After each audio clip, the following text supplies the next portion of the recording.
శ్రీ మహాగణాధిపతయే నమః. శ్రీ గురుభ్యో నమః. కార్తీక మాసం 11వ రోజు. ఈరోజు ఏకాదశి. మాసాల్లో శ్రేష్టమైనది కార్తీక మాసమైతే తిథులలో శ్రేష్టమైనది ఏకాదశి. అటువంటి మాస తిథి కలయికే ఈ కార్తీక శుద్ధ ఏకాదశి. ఈ రోజుతో చాతుర్మాస్య వ్రతం పూర్తవుతుంది. ఈరోజు కూడా ప్రతిరోజు లాగానే సూర్యోదయానికి ముందే తలారా స్నానం చేసి యథాశక్తిగా శివకేశవులను అర్చించాలి.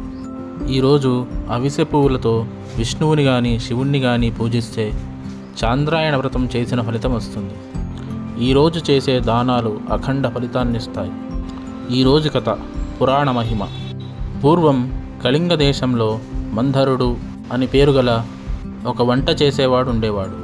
వాడు మద్యపానం చేసి మాంసం తిని దేవుడికి నివేదించే అన్నం వండేవాడు. ఒక్కోసారి స్నానం కూడా చేయకుండా వంట చేసేవాడు. వాడి భార్య ఎన్నిసార్లు నచ్చచెప్పినా వినేవాడు కాదు. చివరికి ఒకరోజు భార్య చెప్పే మాటలు నచ్చక భార్యని వదిలి వెళ్ళిపోతాడు. అలా వెళ్తుండగా ఒక అడవిలోకి వెళ్తాడు. అక్కడ వాడికి బాగా ఆకలి అవుతుంది. ఈలోగా వాడికి ఒక బ్రాహ్మడు కనిపిస్తాడు. ఆ బ్రాహ్మడి దగ్గర ఆహారం ఉంటుంది, ధనం కూడా బాగా ఉంటుంది. ఇది వీడు గమనిస్తాడు. అప్పుడు పక్కనే ఉన్న ఒక కర్ర తీసుకొని ఆ బ్రాహ్మణుని చంపేసి ఆహారం నగలు తీసుకొని పారిపోతాడు. వాడు పారిపోతుండగా వాడిని ఒక బోయవాడు చూస్తాడు. ఆ బోయవాడు వాడిని చంపేసి ఆ నగలమూట తీసుకుంటాడు. నగలమూట తీసుకొని వెళ్తూ ఉండగా అక్కడికి ఒక పులి వస్తుంది.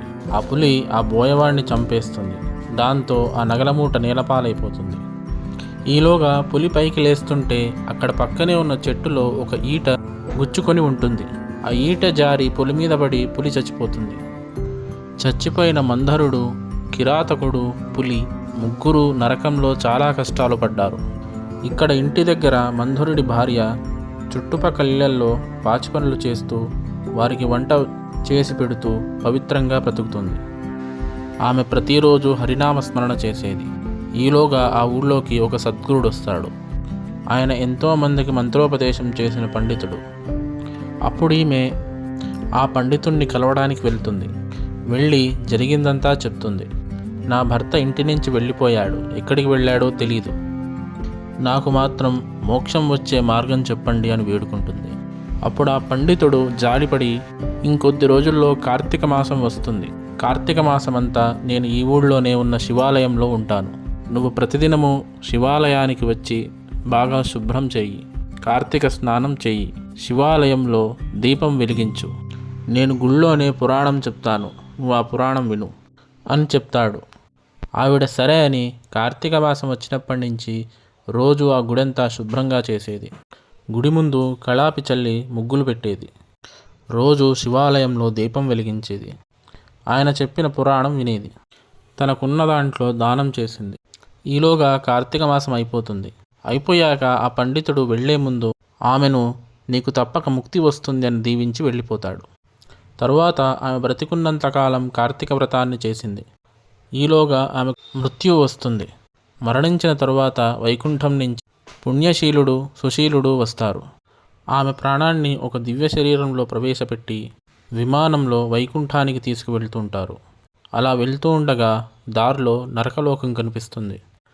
అక్కడ శిక్ష అనుభవిస్తున్న కొంతమందిలో ఒక అతన్ని చూసి, ఎవడితను, ఇతన్ని చూస్తే నాకేదో అనుబంధం ఉంది అనిపిస్తోంది అని అడుగుతుంది.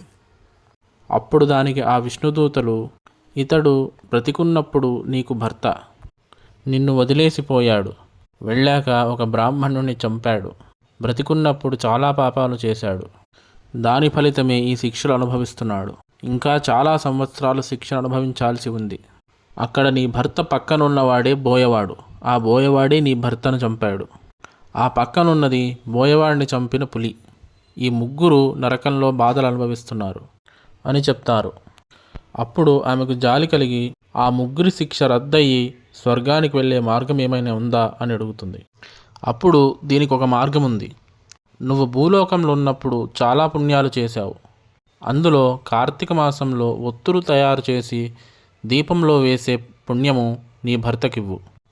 ప్రమిద తెచ్చిన ఫలితం ఒకరికి ధారపోయి, పురాణం విన్న ఫలితం ఇంకొకరికి ధారపోయి, ఈ 3 ఫలితాలు ధారపోస్తే వాళ్ళు నరకం నుంచి విముక్తులై స్వర్గానికి వెళ్తారు అని అంటారు.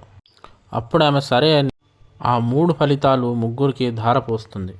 అప్పుడు వాళ్ళు ముగ్గురు వెంటనే దివ్య శరీరాలు ధరించి విమానాలెక్కి స్వర్గానికి వెళ్ళిపోతారు. అప్పుడు ఆమె, నేను నాకున్న పుణ్యంలో కొంత భాగం ధారపోశాను కాబట్టి నా పుణ్య ఫలితం తగ్గి ఉంటుంది. ఇంకా ఎంతకాలం నేను విష్ణులోకంలో ఉండాలి అని అడుగుతుంది. దానికి విష్ణు దూతలు బదులిస్తూ, నరకలోకంలో ఉన్నవారికి నీ పుణ్యాన్ని ధారపోసావు కాబట్టి నీ పుణ్యం 1,00,000 రెట్లు పెరిగింది అని చెప్తారు. తరువాత ఆమె వైకుంఠానికి వెళ్ళి అక్కడే శాశ్వతంగా ఉండిపోతుంది. ఈ కథను 11వ రోజు వినాలి.